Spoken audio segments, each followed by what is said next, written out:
रखना, जब बूढ़े हो जाओगे then you have to feeling like your mom. आप कहते हैं ना मेरी माँ, आपकी माँ की सब कल में सुनिए माएँ माएँ होती हैं। कोई जब मुझे कोई आपसे लेना देना नहीं है, मैं लंदन में मसला आपसे कहीं सेटल हूँ, सेटल की बात नहीं होती, लेकिन जब औलाद का मसला आता है ना तो इंसान बड़े बड़े बिक जाते हैं, गिर जाते हैं।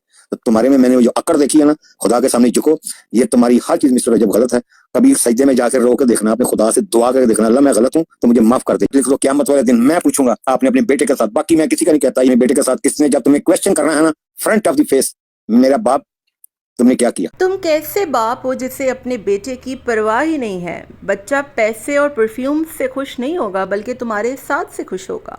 अल्लामा आसिफ रज़ा अलवी भी फाइनली रजब भट्ट पर भड़क उठे। रजब भट्ट के हवाले से एक ऑडियो लीक हुई है जिसमें अल्लामा साहब रजब भट्ट से कह रहे हैं कि अपनी अना छोड़ दो, अपने बच्चे के बारे में सोचो। मैं यहाँ पर यूके में तुमसे कई अच्छी तरीके से सेटल हूँ और ज़बरदस्त ज़िंदगी गुजार रहा हूँ। मैंने बहुत से लोग देखे हैं जो कि औलादों के लिए तरसते हैं। तुम्हारी बात, तुम्हारी वालदा की बात मैं कई मरतबा सुन चुका हूँ। माएँ तो अपने बच्चों का भला चाहती हैं, लेकिन बहुत अफसोस की बात है कि तुमने अपने ही हाथों से अपनी ज़िंदगी को बर्बाद कर दिया। अल्लामा आसिफ रज़ा अलवी रजब भट्ट पर भड़क उठे। रजब भट्ट और ईमान की काफ़ी टाइम से वो एक सुलह करवाने की कोशिशों में लगे हुए थे, लेकिन रजब भट्ट अपनी अकड़ी और अना के भेंट चढ़ चुका है और वो किसी की बात सुनने को तैयार नहीं है। ऑन ने भी कई मरतबा रजब भट्ट से रब्ता करने की कोशिश की, ईमान ने भी उनसे रब्ता बहाल करने की कोशिश की और ईमान भी यही चाहती है कि वो अपने घर वापस आ जाए, जबकि माजी की भी कहीं ना कहीं यही ख्वाहिश है कि वो अपने पोते के साथ ज़िंदगी गुजारे।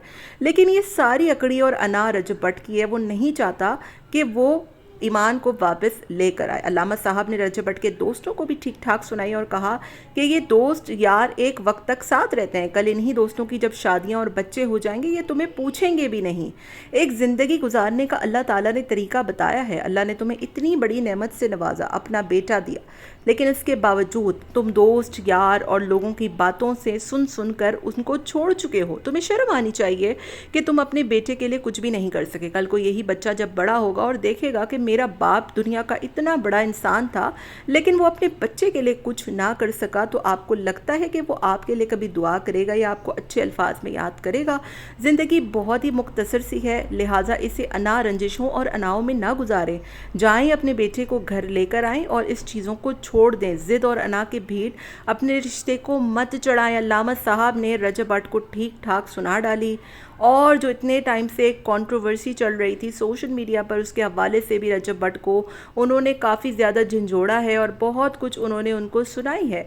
होपफुली रजब भट्ट अपने बच्चे को वापस ले आए और जो कुछ भी कंट्रोवर्सी और कंट्रोवर्शियल बातें लोग कर रहे हैं, रजब भट्ट कुछ होश के नाखून लें और अपनी अना, गुरूर, तकब्बुर और अपनी ज़िद को छोड़कर अपने बेटे को अपने गले लगा ले, क्योंकि इस दुनिया में अगर इनका बेटा किसी के प्यार का सबसे ज़्यादा मुस्तहिक है तो वो उनका अपना बाप है।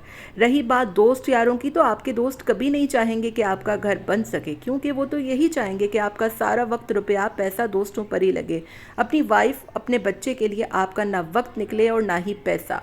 दुनिया बहुत ज़्यादा सेल्फिश है और हर एक को आज के दौर में सिर्फ अपनी पड़ी है। खुदारा अपने बच्चे का सोचें और उस नन्ही सी जान पर रहम करें।